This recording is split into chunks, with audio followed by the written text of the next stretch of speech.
Okay, wonderful. Okay, so we're now live. Welcome to everybody watching us on Facebook and everyone here in Zoom. So I'm here with Josh Underwood, and we're about to start his session, How Can We Co-Design Learning with Our Students? Hi, Josh, how are you?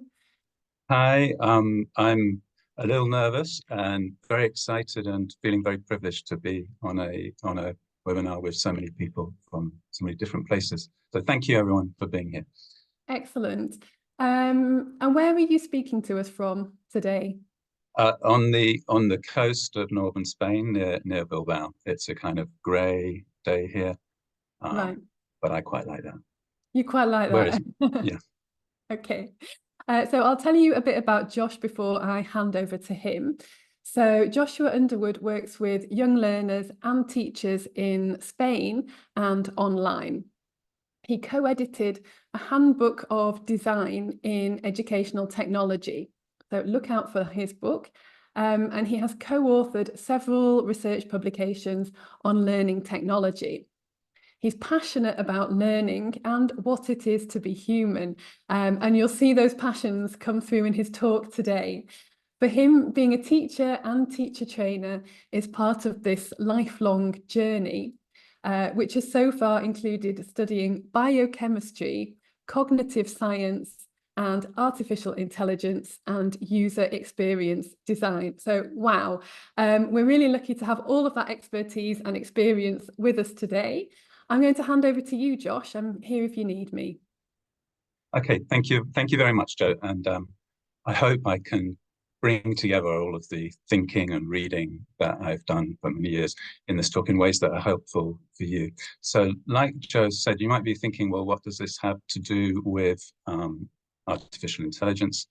For me, artificial intelligence is interesting because it makes me think about human intelligence, and it makes me think about what it is to be human. I guess probably like lots of people, what are the key core concepts of being human, and how are we different from artificial things and artificial intelligence? So in my talk, well, actually, before I forget, I got an email yesterday from LinkedIn saying, being human is your AI advantage. And I think in a world of AI and teaching and learning, and where we're talking about technology helping us to do stuff that we find difficult or hard to do and focus on the important stuff, we need to start thinking carefully about what is it that is important? What is it that makes us human and different to machines? And how should that affect our teaching and learning? So if I can get my slides to move on.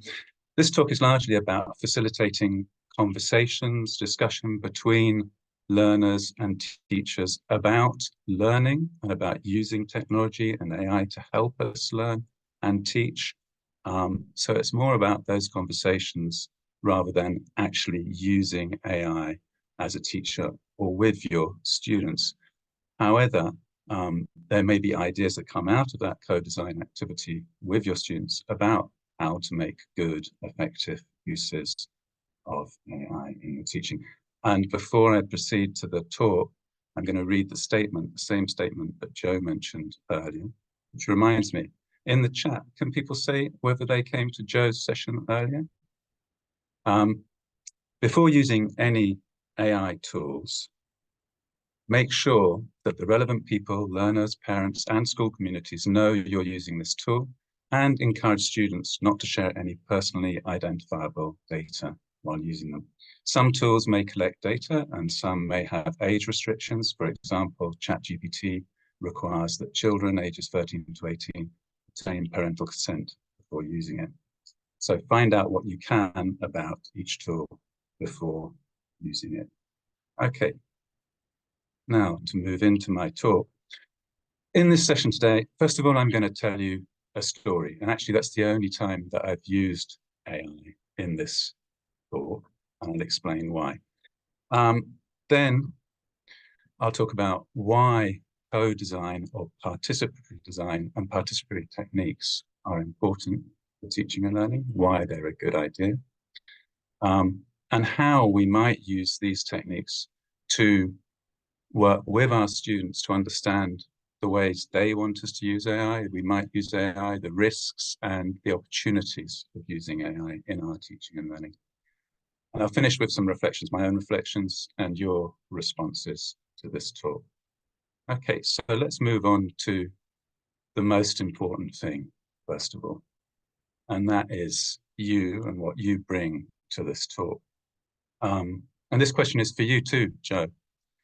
What are the most important things for learners to do to learn a language successfully? What do you think learners need to be doing in order to learn language successfully? Do you want me to answer now while people are thinking? Yeah, please give me your ideas.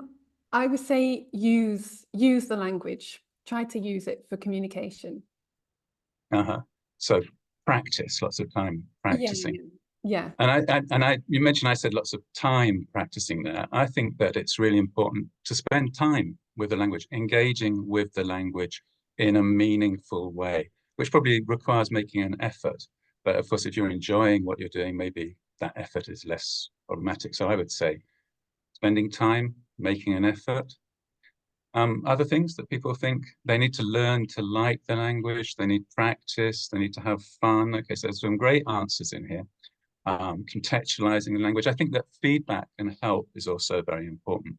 When I say help, I mean the right amount of help. So scaffolding with fading, giving just enough help, maybe the first letter to help a student remember a word that they semi-know, and not giving them too much help all the time. So the sufficient amount of challenge.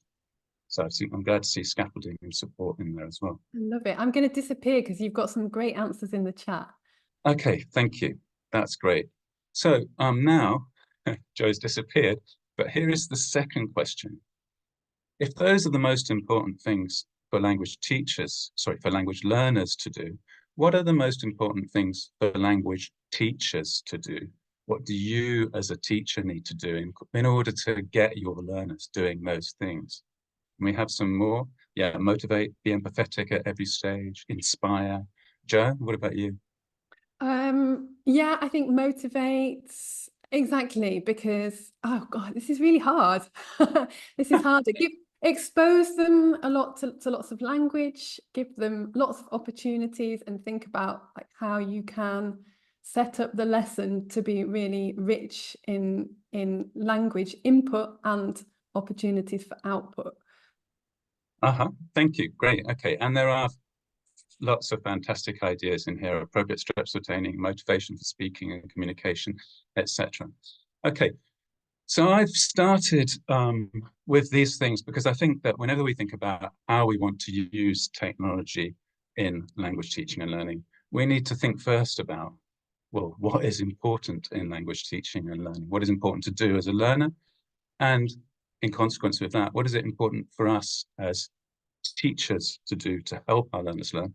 And then what resources are available and how can we use these to help create the conditions in which the students engage in the activities that we agree are good for learning towards the outcomes that we want to support. So that's really what this talk is about and in relation to AI. If I move on to my next slide, I'm now going to tell a story.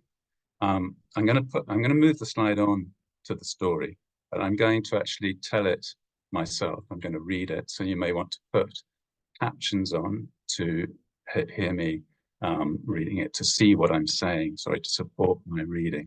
I'm not a fantastic reader, but I've decided to read the story for myself rather than get AI to read it. Now, this is a story generated by AI. Just before ChatGPT was released, Professor Mike Sharples, I'd really encourage you to search for Professor Mike Sharples with an interest in story writing and tools to help story writing, shared a link for an automatic story generator. And I just put in the title, The Hybrid AI Human Teacher. And why did I put that title in? Because I was thinking about, well, if AI can help me do stuff, then I need to be doing the stuff that is important for me as a human to do and is different to what AI and technology can do for me. I wonder whether this story will give me ideas. So what's important here is, how do you feel about this story that I'm going to tell you? How does it relate to your beliefs about teaching and learning and your values?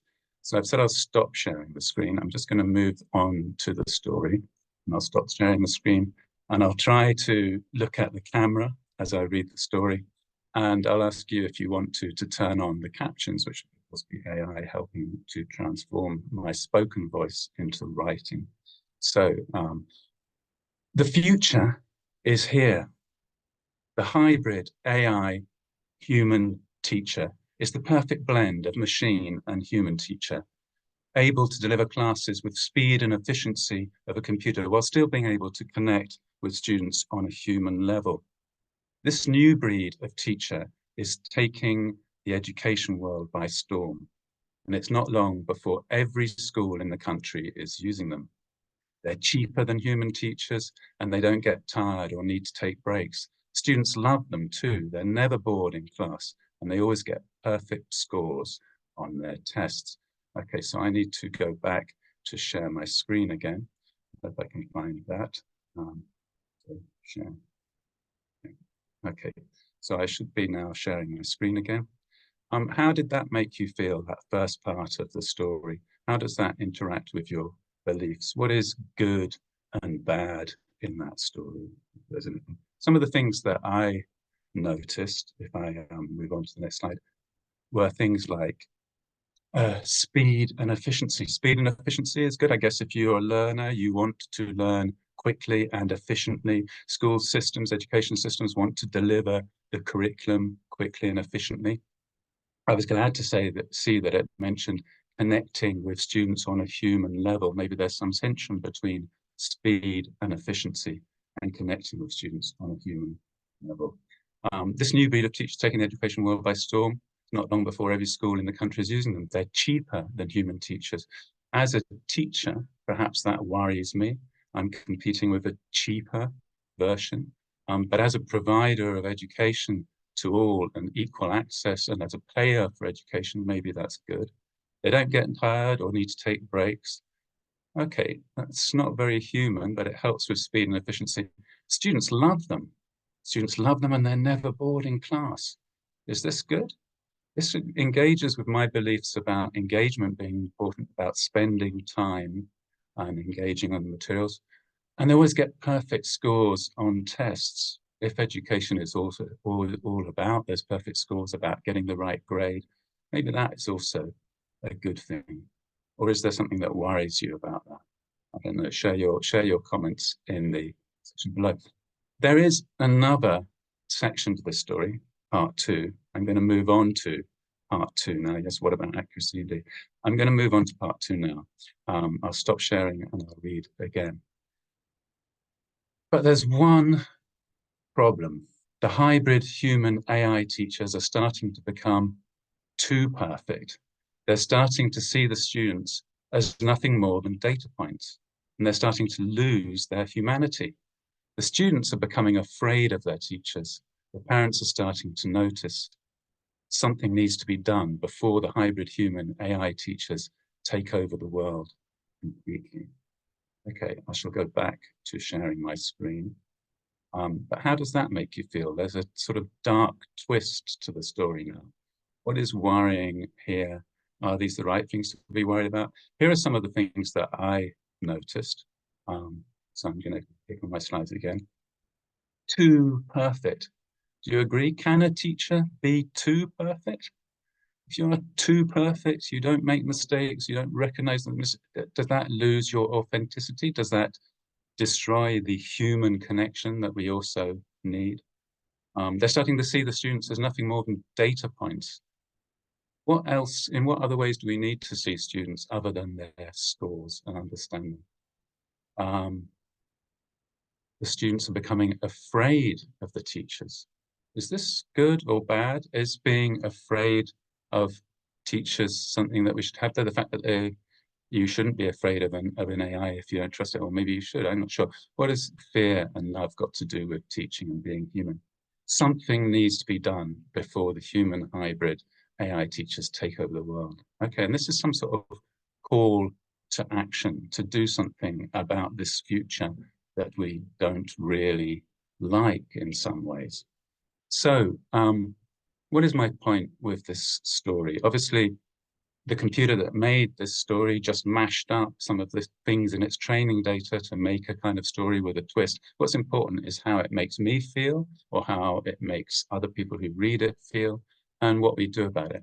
So I use stories. We can use stories like this to engage people's imaginations and to make our concerns about what might happen in possible future learning scenarios, and also to make the opportunities that we see concrete, to illustrate what it could be like to be a teacher or a learner in some future AI enhanced or some near present AI enhanced learning opportunities. And by doing that, we create stories that we can share, and we can critically question, well, what are the real risks here? What things do we need to look at? Do we want to adapt towards this future? Do we want to influence this kind of way of teaching and learning in some way? Or do we want to resist it? You know, is it not too late to stop these futures coming? Do we want to encourage governance and respect and good uses of AI? Allow me to move on. Okay, so I've told a story, and I've suggested that using stories is a good way of engaging imaginations and allows us to start to think about critically possible AI futures and talk about these with our students, to build shared opinions and ideas. And that's why co-design is useful. Co-design, or participatory approaches, participatory design, allow us to share ideas about this. So let's ask another question now, which is, what do your students think are the most important things to do to learn a language? Do your students think the same as you? Do they think that it's important to spend time and effort? Do they have different perceptions of what's important to do in language learning? Joe's popped out, attending to the chat, and wondering whether you have an answer to that, Joe. In your experience, do your students generally think the same as you? Yes, yes and no. I think they think it's hard to learn a language, and therefore they think that the best way is to go and live in a country where you speak it. So, you know, like it's a huge undertaking, and it needs a lot of time. And they probably think grammar is very important as well, because that's often what's tested in exams. I think that's true, and I think I'm reminded of one of the best moments, I think, actually in my teaching career was when a teenage student, at the end of a course, I was asking, well, what have you learned over this year? And he said, I've learned that it's possible to learn in a different way. His attitude Wow. about learning language had changed. And I think sometimes it seems to me that some of my students don't realize the value in, for example, speaking. If you ask them to discuss something, they don't realize that actually through trying this, or they don't seem to have ideas that are aligned with my own beliefs. So that's what I'm asking people here. Do you and your students have the same beliefs about what is effective in order for them to learn? And do you discuss that? Listening to music, I think that's great. Okay, but anyway, the idea here is not so much that thank you, Joe, for answering that. The idea is not so much that we do have the same or different ideas, but more that we talk about those with our students. And this is very much in line with the UNESCO documents about reimagining our futures. You know, not only do we need to be talking about what the objectives are for any piece of learning, what the outcomes are, what it would be like to successfully write an effective essay, but also talking about our pedagogical intentions, about what the activities we believe are useful for helping us reach those objectives. So it's not just create the essay, but the process of writing, the process of coming up with the ideas, the process of noticing language you can use to effectively link ideas. These are the things that we believe, or some of us, I don't know, what do you believe are the important things to do in order to learn? Right, that's a supplementary question for the chat. We need to engage in these conversations, and then moving towards looking at AI and technology and using resources, we need to engage with our students beyond the question of what are we trying to learn, why are we trying to learn it, what human activities do we need to engage in order to learn successfully, to what resources can we use, what technologies can we use to help us learn effectively and to engage in these human activities that will help us to write a good essay, for example. So the benefits of co-design and participatory approaches have been mentioned by many people, and I would encourage you to do a search for the articles that titles appear on the slides here. Participatory approaches can increase engagement so that learners feel some ownership and participation in designing the learning, but they also can help us understand them better and make activities together that are meaningful for all of us.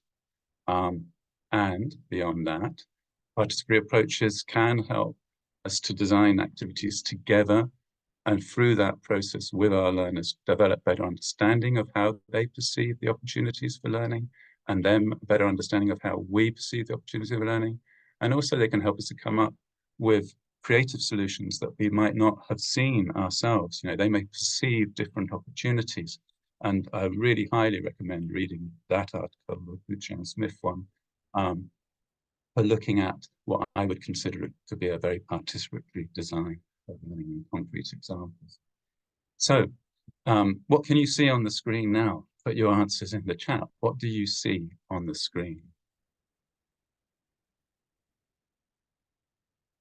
I see no answers. Maybe I'm not sharing my screen. Can you see it? Half filled glass? Is it half full or is it half empty? And what might you do with that glass of water? How does it make you feel? Okay. The point here is just that we all see the world differently. I see the world differently to you. You see the world differently to your students. Our context is individual and personal. And this is strongly influenced by work I did with Professor Rose Luckin towards her Redesigning Learning Context book, which might be worth searching as well. So our perceptions of the world are different because of what we want to do in the world, because of our motivations and objectives. And through talking to one another about the opportunities we see, why we might do something, what resources are available, we can co-construct, co-design better, more meaningful, individually meaningful learning. And that is the point of having these kinds of conversations. So how might we do that? How might we enter into co-designing future learning scenarios using AI, for example, with our students? And yeah, basically I started with a story. I'm talking about how might we work with our students to create stories to illustrate the kinds of learning and teaching that we might want to do using AI. Well, first of all, we need to create the conditions for participation. People need to be able to feel free and happy to share their ideas together, to try out ideas that are only half thought out with each other, you know, brainstorming possibilities. And it's great to have many people in the webinar chat sharing their ideas, diverse perspectives, because it's through these diverse perspectives, different perspectives, that we can come to new creative solutions. And we can use frameworks as a tool to organize that discussion and organize our planning and our ideas about how to create activities. So, for example, people who are familiar with teacher educating practices, particularly for digital competencies, have probably heard of TPAC, where you need to combine your content knowledge with your pedagogic knowledge and with your knowledge of the affordances, the opportunities created by technologies, and your knowledge of the context in which you're working. That is the kind of framework we might use to help us build conversations, constructive conversations together with our learners. And then we need to do the hard work of actually generating ideas. And here, diversity, like all the diverse perspectives in the chat, can help us because we can connect things that we wouldn't usually connect. a bit of your idea with a bit of someone else's idea, with a bit of my idea, maybe that creates something new and creative. And in fact, maybe that's quite difficult for AI to do at the moment, although AI might help us. Um, and then once we have some ideas of how we might learn with AI, we can start making those concrete by writing stories together or scenarios. Well, if we want to use AI to generate images to support this kind of activity, then let's write a story about Josh using that and see how it plays out, work through in our mind how this might work. And then using those stories, we can use ethical frameworks like those that are beginning to emerge for using AI to formulate questions, to question those critically and think about the risks and the opportunities. So another use of AI, I was thinking, well, how will I illustrate this? What does participation look like? What does participation look like to you? If you were going to instruct a generative AI or prompt a generative AI image creator to produce an image to illustrate a slide about participation, what instructions would you put into the ChatGPT or Midjourney or whatever it was, Copilot? What would you say to it? What does participation look like to you? Can anyone write a description of what participation looks like to them? I had a vision of people putting up hands. Joe, what do you think? What does participation look like to you?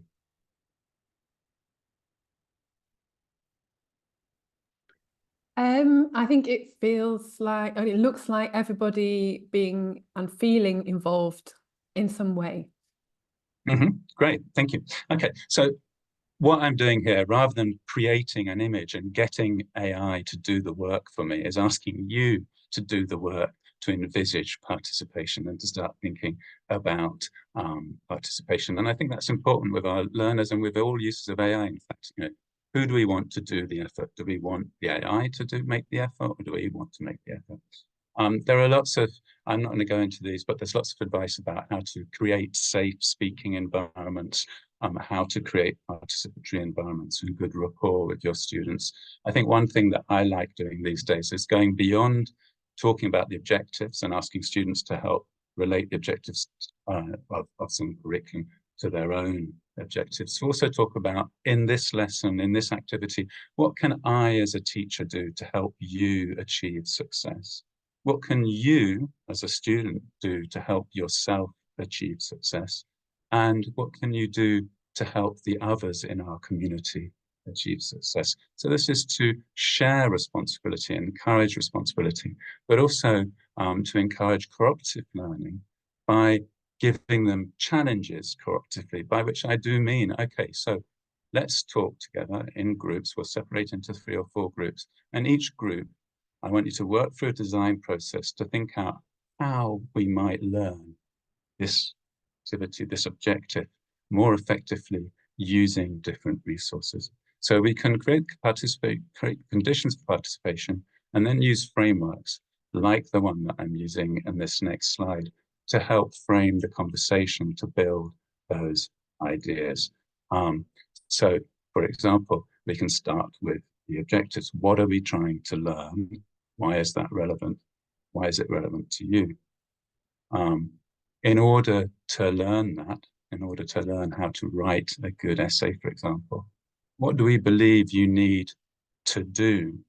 What are the activities that you as a human need to do in order to get better at writing those good essays?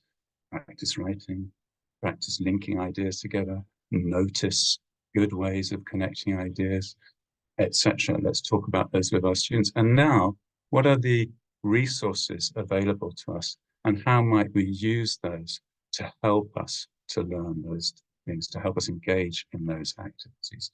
Okay, so here we can get on to AI a little bit. If we're thinking, let's talk about writing, for example. What can generative AI do? What are the things that it can do for you? Lots of you have been to Joe's talk, for example, but maybe you can churn out some lists, maybe a large diverse group like all of the people who are in this webinar, maybe they can suggest things we hadn't thought of. What can AI do for you? It can create a story for you, it can help a class design, okay, but what can it do for you? in general, what can it do? What do students think it can do for them? What about your students? What do students think about AI? What do they think it can do for them? How can they use it? Ah, fantastic. Okay, and Joe's already put in a link to an article. So we've had lots of ideas from Joe this morning about how it can do it. And here I'm not going to go through the ideas of what it can do. I'm just saying that in this framework where you want to start with the objectives and then move on to the activities we believe will help us reach those, we can then generate a list of all the possible things that AI might do to help us and start creatively playing with combinations to think about how these might work in activities.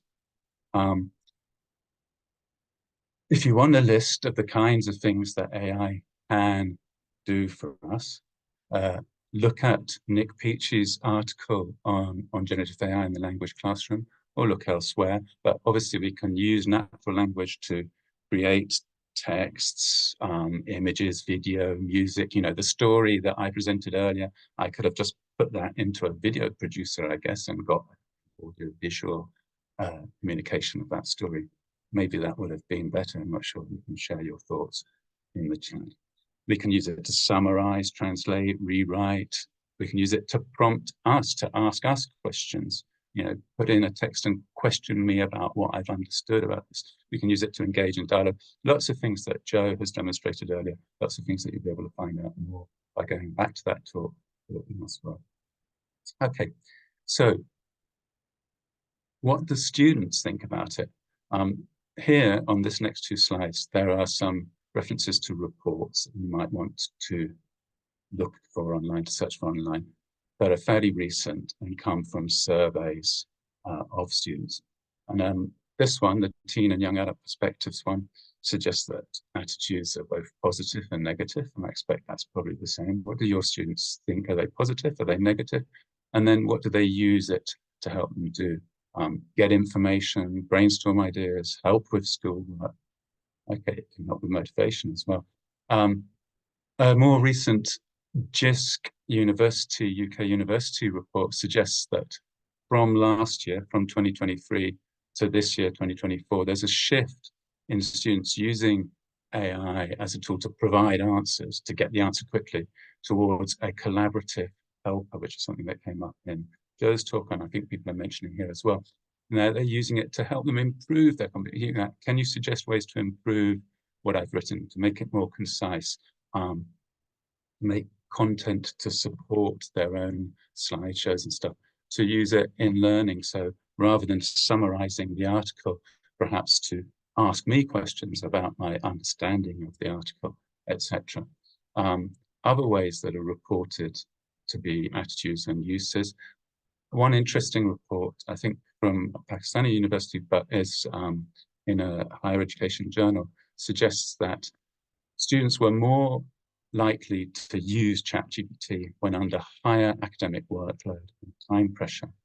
If you just need to get something done fast, there's lots of pressure to just type it in and go for the answer. So do we need to think about how we frame our assessments and how we frame what we want students to do, so as to not put them just under time pressure to get something done, to produce a product, and to spend more time engaging in the process and thinking about the process.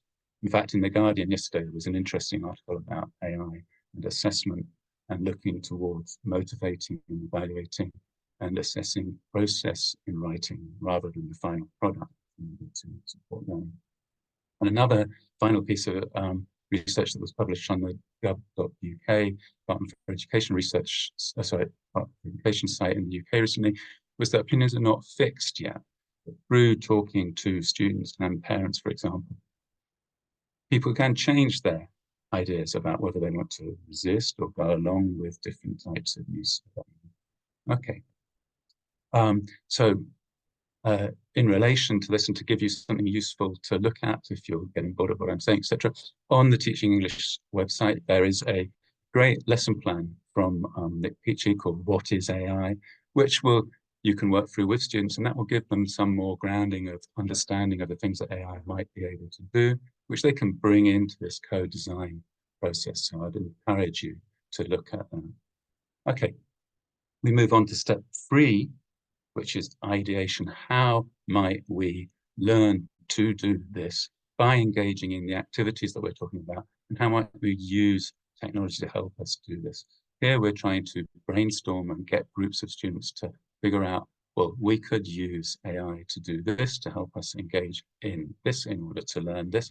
And then maybe they present their ideas back to other groups, and other groups respond to those. And maybe they remix some of the ideas, by which I mean they take nice bits from the ideas that other groups are presenting and try them and add them into their own ideas to create their own scenarios of how to use AI. There's a link here, well, there's a quotation or not quotation, a title, an Interaction Design Foundation website that you might be able to search for and find, where there is a lot of information about ideation techniques, processes for helping people come up with new ideas that you might be able to use in class with your students to help them think about how we could learn with AI. And having got to that stage, having decided on some of the things that we might want to think about and the ways we might want to use AI perhaps to help us learn to write rather than to write,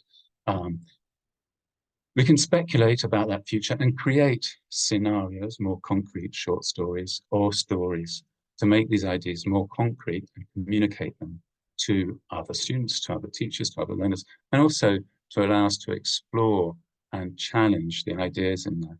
And to do that, we might want to use questions that we can derive from ethical frameworks.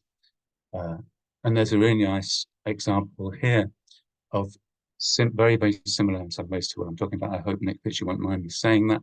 On the Teaching English side, AI and ethics, there you have a number of scenarios pre-existing, and that can be used for students and teachers to think together, well, is the use of AI that's suggested in this scenario ethical? Is it something I agree with? Does it align to my beliefs about teaching and learning? How might we challenge it, adapt it, etc.? So those scenarios are created and made for you there, but you might want to go beyond that to students writing their own scenarios, sharing those, critiquing one another's choices. And maybe if your students are the right age, or you as a teacher, ideas will come out of this about how you want to use AI, perhaps in some of the ways that Jodelle was demonstrating, to support their teaching and learning. But going through this process will help you think together about the opportunities and the risks and the issues we need to consider. So here's a question for you. What risks are there when using AI, particularly generative AI, for example? What other issues should we be considering? That's a question for you to answer in the chat, and maybe for Joe to jump in and offer me an answer. What things do we need to be thinking about?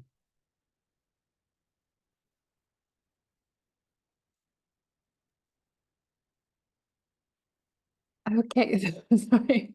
I was just having a conversation behind the scenes. So I love it that you're keeping me on my toes this session. Risks.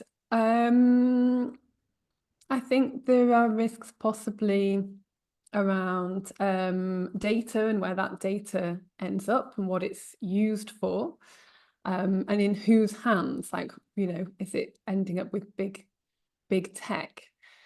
And maybe more practically, as a teacher, you worry about students being too reliant on AI or not thinking critically and just kind of using it to produce things and not even knowing what percentage is from your student and what percentage is AI.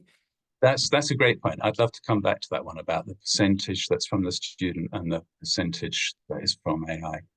So thank you. And I've just noticed there are thousands of very good answers about things to bear in mind in the chat.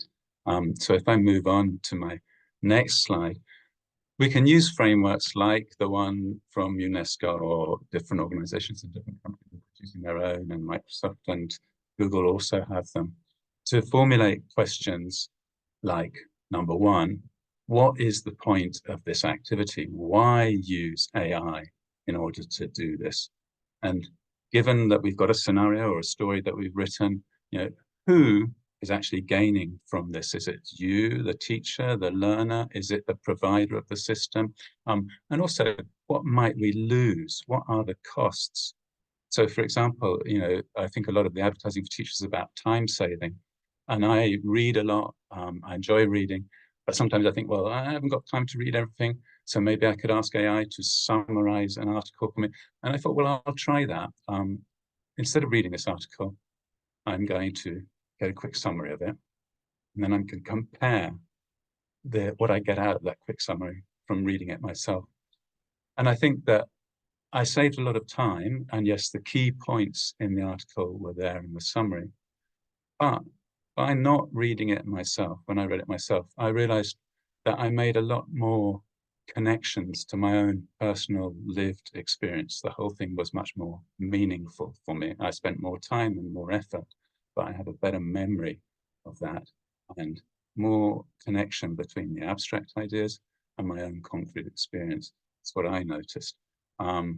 So by not reading it for myself, I lost a lot of that, or would lose a lot of that. I think that's related to several of the comments in the chat about fears about laziness resulting in kind of cognitive loss. They're not doing the thinking for yourself, meaning that you lose that ability. We also need to think about, well, who's using the AI in this situation? What do they need to know about how it works and how they should use it? This is a transparency issue, really. How is AI being used here? What do I need to know in order to be able to use this effectively and well? So it's also AI literacy.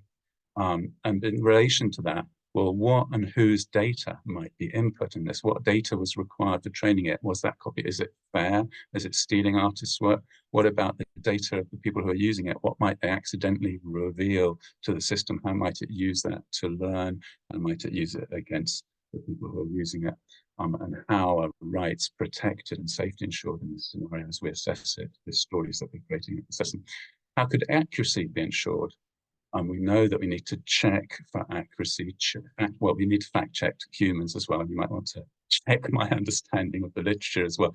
And we want to avoid negative bias, negative influence, bias, offense, etc. So they need to be able to edit it. In the scenarios that we're investigating, is there time for anyone to do the editing to correct things that are right? If you're using something live in class time, could you do that? How would you do it, etc. And what other risks might there be? And these are some of the ones that you've mentioned down below.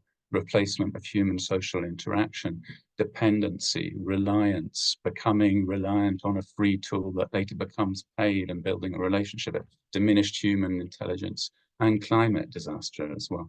So I think I've come more or less to the end of my time. Is that right, Joe? Am I on time? You are right on time. Yeah, perfect. Okay. So I've got a couple more slides. I really hope that this hasn't been too theoretical and boring for people. I hope it's helping you to connect your own experiences and the things that you would like to do and have done. Here are my reflections. Why co-design? Okay, so why should we engage in conversations with our students about what we want to do and how we can do it and how we can use the resources that are available to do it? Well, partly it's to get their interest, to help them kind of own their learning experience.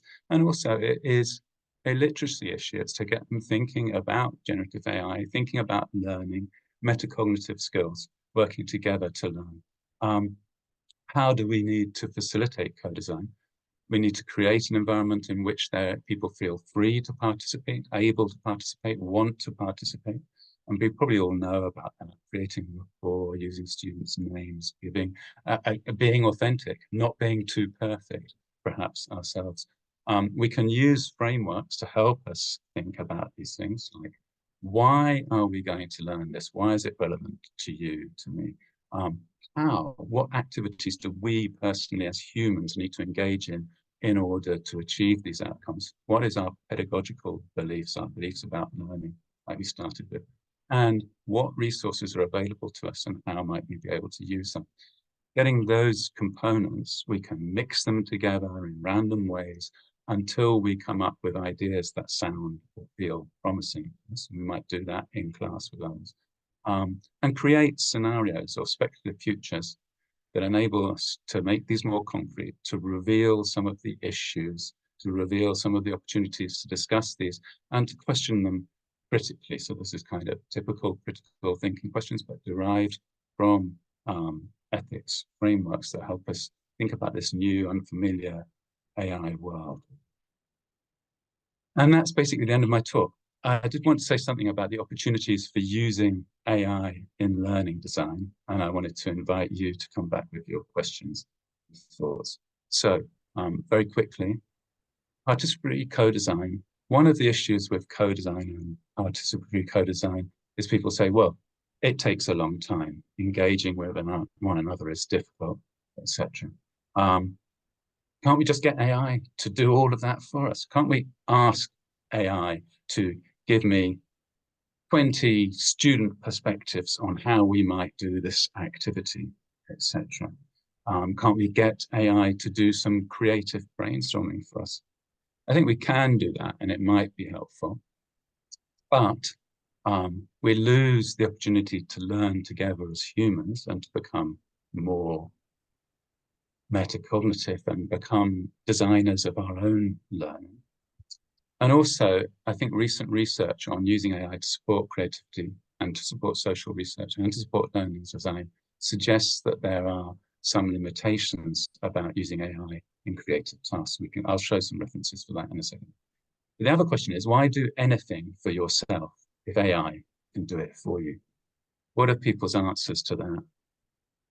Why do anything for yourself if AI can do it for you? Why write the essay if AI can do it for you?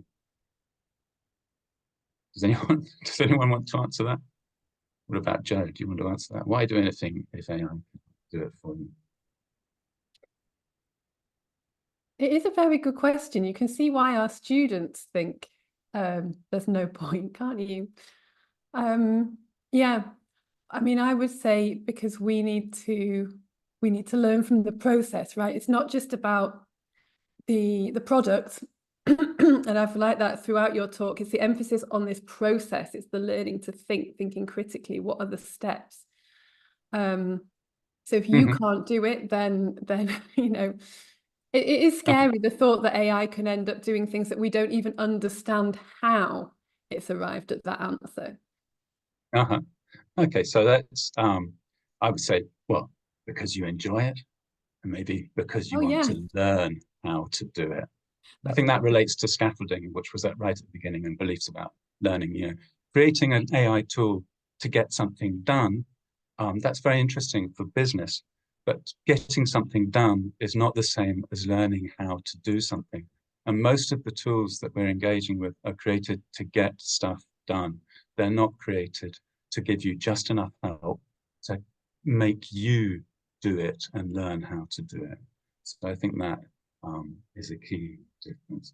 Anyway, here are a couple of references about speculative futures and learning design and whether you can use AI to help you do learning design and how, and whether you can use AI to help you write stories about what the future might be like and how, and also about the limitations if you use AI to help you do these kinds of things. So I don't know whether you want me to stop sharing my slides and whether we have any time for questions. Okay, yeah, that's fine. We've got time for some questions. Josh, thank you so much. That was so interesting and engaging. And I think I saw a comment from Sylvia in the chat that it was food for thought. It was really an invitation to think. The story, all your questions, it was so engaging. And that's exactly what we want from our students, isn't it? Right? AI can't think. That's the human part of things. So that was great. Thank you so much. Thank you so much for all of that interesting food for thought. And let's go to some questions. We've got some really interesting questions that are along those same lines. One from Mon is, how did you become interested in AI as a teacher? Wow, that is a really long story. I think I would reverse it. How did I become interested in teaching and in learning language? Partly because of my interest in AI. I actually did a master's degree in cognition, psychology, and computing at a time when there were very few degrees in AI. And it's for the reasons that I've said at the beginning of the talk. Started studying biochemistry. I want to understand what we are, and how we are different to machines. So that's how I became interested in AI. And being interested in that, I became a language learner and language teacher through accidents of life, but realized that that has an awful lot to do with understanding what it is to be human. You know, I mean, I would say the teacher's empathy or compassion, understanding your students and being able to adopt their perspectives and help them change their perspectives are really important. So it's kind of the reverse to the question. Yeah, that's really interesting, and probably the reverse from a lot of us who come from a teaching background and origins, and then want to know what can AI do for us. Oh, that's fascinating. So Caroline has an interesting question, actually. Do you have any tips for negotiating with parents or schools who are resistant to using AI? That's a really good question. Yeah. I think that there are things have happened so fast that the material's not there. So they're beginning to become available AI competency frameworks for teachers and teacher educators. Look at the UNESCO one. I think it was only sort of properly released like last week. So UNESCO AI competence framework, for example, for teachers would be something that you can look at. And I hope that in some senses those are aligned with what I've been saying. So a safe way to explore this is to engage in participatory design, not just with teachers and students, but also parents and college principals, or all the stakeholders, and to create stories about what the future might be like, but aligned with your objectives, making sure that everyone understands what the objectives are, etc. So yeah, it's a great question. I hadn't thought about it, but maybe doing this kind of activity, not necessarily with my ideas or my framework, with those communities without actually starting to use the tools. I mean, I think using the tools personally is helpful for understanding the possibilities, but to have that kind of participatory co-design with all of the stakeholders. Yeah, definitely. And that's something you emphasize throughout, isn't it? That it's the co-design, so it's sharing the problem rather than coming with the solution and saying this is all wonderful, and because people maybe don't feel so engaged or feel mistrustful of that. I've just seen a great question. Okay, It's so great What in is the it? chat. What do you see? I'll ask it to you, and that will give me time to think about it. What is your short answer to how we are different to AI? It's such a good question. I'd love to see what people's answers are in the chat. I will answer it myself, but that was from Catherine in the chat, I think. What is your short answer to how we are different? AI. We have feelings. Okay, and I think that probably I would say the same. An AI has loads of training data, which is much broader and has much wider experience than I have in some sense, and puts it together to give coherent sounding answers without any meaning them. But for me, if I create an answer, if I say something to you, it's meaningful, and it's meaningful to you. Because you connect it to your lived experience, your emotions, what you felt, what you've done. So it's grounded in real human experience. So an AI doesn't have human experience, which means that short answer, I guess, not only how are we different, we have human experience, but also what does that mean for teaching? Following up the LinkedIn thing I got the other day, being human is your AI advantage. Well, I sort of agree with that. I mean, yes, if more and more stuff can be done, people used to say playing chess would be a good task to test artificial intelligence, and then artificial intelligence can do it better than humans. So then you think, well, that's not really intelligence then. So we need, some people will say, well, we keep shifting the definition of intelligence. I'm not sure it's really necessarily about intelligence. We're clearly different to machines. And part of that is our lived experience and what we feel and the values that we've created. So we have values grounded in experience and emotion. And I think human connection with our students is about sharing that. Maybe Totally. It goes back to the question you asked at the beginning of how can what do teachers need to do for their students to learn a language? Excuse me. And lots of people said motivate them. And how can you motivate students if you don't like them first, if they don't feel that connection? I'm not sure. I mean, I can see there may be many roles for AI in motivating, and I think we need to align those with our beliefs. I mean, a lot of the things that Joe was talking about, a lot of the things that you people see talking about is creating content that is differentiated for our students to make it more accessible to them, to make it more engaging for them, etc. So that's using AI to engage students in some way, in a motivational way. I think that's potentially quite a good use. That's really interesting. Okay, thank you. I think we're almost out of time, but there was a good question that was like the mirror opposite of the one of like what makes humans different? What can humans do that AI can't? What can AI do that humans can't? Well, it can certainly do things far, far faster than I can. And I think that very often it's going to be a choice between is it more important to get this done, or is it more important to spend the time learning through doing it in teaching activity and in learners' activities in the future? And I think there are also kind of, I don't want to be too pessimistic about AI futures. There are lots of things that AI should be able to do, whether or not it can do it now, far better than me.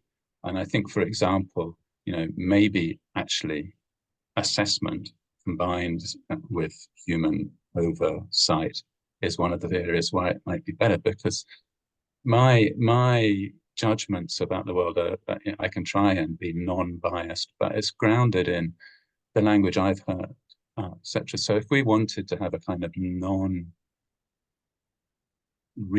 standard English or something with far greater access than me as an individual human to all the different varieties of ways of saying things and expressing yourself in English, should be able, in theory, to be fairer and less biased than me. Okay. Thank you, Josh. That is so interesting. That's been wonderful.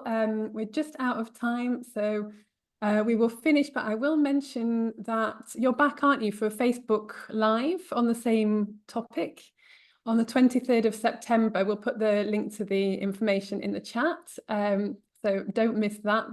And also to mention to everybody that our next month, we have our event for World Teachers Day. So we've actually got, instead of the normal day-long webinar event, we've got a 3-day conference for World Teachers Day. So don't forget to have a look at that, sign up for it, and that's on the 3rd, 4th and 5th of October. So looking forward to seeing you all there. So it's been fantastic. Thank you so much, Josh. Thank you to Wayam, who is... Thank you, everyone who's come to... It's really great to read those things, and I think that's one of the big advantages we have, all these diverse opinions. Definitely. There's been some really interesting conversation in the chat, and we'll continue that with the Facebook Live. So thank you, everybody. We'll see you in 15 minutes for our panel discussion. Thanks, Melissa, as well, who's in the chat. And I will end the session now for you guys. Back in 15 minutes. Thanks, everyone.